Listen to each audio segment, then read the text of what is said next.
Good morning, guys. Welcome to Advisory. This is the second part of our bias lesson, okay? So we're going to talk about 5 different types of biases, right? And so we're going to talk between this lesson and the next lesson. We're going to break down what these different types are and how they show up in our lives, okay? So bias can take multiple forms and show up in different ways, okay? And in this lesson, we will define the 5 common types. So we will go over 3 today of bias and then look at some examples of each, okay? So these 5 are presented in no particular order, and this is not an exhaustive list, okay? So this does not cover them all. These are just kind of a general overview of bias. So keep that in mind. The first one is the anchoring bias. So this bias occurs when a person relies very heavily on one trait or initial piece of information when they make a decision. So this piece of information is considered the anchor. So if you think about it visually, like it just like holding us down and us kind of clinging on to this one form or this one trait or this one piece of information, okay? And then you're holding on to that because that's what you believe to be true. And then you could sort of downplay or disregard any other new information that might come into play. Okay. So this is one type of bias. The blind spot bias occurs when an individual is able to recognize bias that others may have, but they are unable to recognize it within themselves. So if you picture, like we have this little image here of the driving in a car, right? And they talk about the blind spot being kind of over your shoulder. So like when you think of this example, it's like that blind spot is something that's not easily seen, okay? And so it's like this person, whoever has this bias, is able to understand and identify any bias that might be around them, but their own bias is considered a blind spot. So there are like, it goes undetected basically, or it's ignored. Okay. So they're very quick to point fingers potentially and saying what other people are doing wrong or thinking in the wrong way, but have a difficult time seeing those things in themselves. Okay. They also like discredit or ignore other information that might be contrary to their beliefs. So they believe one thing, and then any other information, they just don't even give the time of day. That is the blind spot bias, okay? Here we have the confirmation bias. So this is when an individual only trusts or believes informational sources that confirm their already existing viewpoints.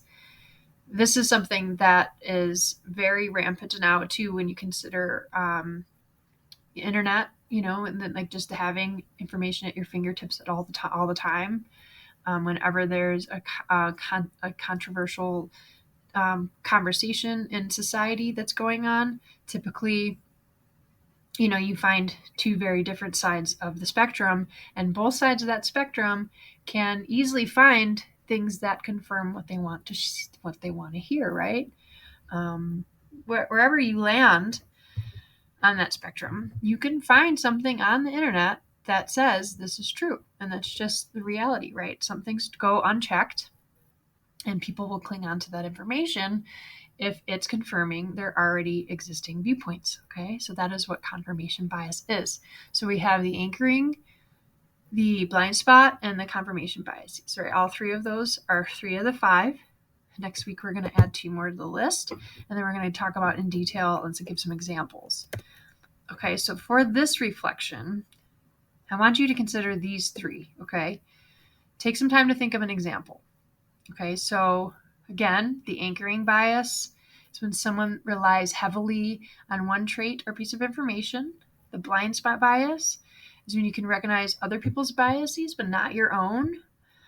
The confirmation bias is when you only believe or trust information that aligns with what you already believe, okay? So the example that comes to mind for me, right? So my sister doesn't trust vaccines in general, right? Even before COVID, she was she considers herself an anti-vaxxer, right? So when COVID came around, she would refuse to get the vaccine, and she didn't allow her kids to get the vaccine either, because she thought it was a hoax and being pushed by the government. Okay. Excuse me. So when we would have this discussion, her and I, we were both coming from very different places, because of what we already believed, right? So I've got the flu vaccine. I got vaccines as a kid. So I believe that they work, and I believe that there's some validity there. So I felt, having this conversation with my sister, who didn't believe in those to begin with, this became a difficult conversation to have, right? Because she was able to present information that was very much supportive of her viewpoint already. Okay. So I would read articles that I knew would tell me what I wanted to hear, and she would read articles that would tell her what she wanted to hear. So I had to realize that we were never going to come to a consensus because we were both being led by confirmation bias, right? It was difficult. It was too difficult to kind of meet, see eye to eye because of that just being a real thing. Okay. So this is just my example. This is a time I want you to take this time to think about something that you might have witnessed in your life. Okay. So this doesn't have to be you personally, but this could be anybody. In maybe in the media that you've seen demonstrate one of these three forms of biases, right? Anchoring, again, blind spot, or confirmation bias. What does that look like? Or how did that play out?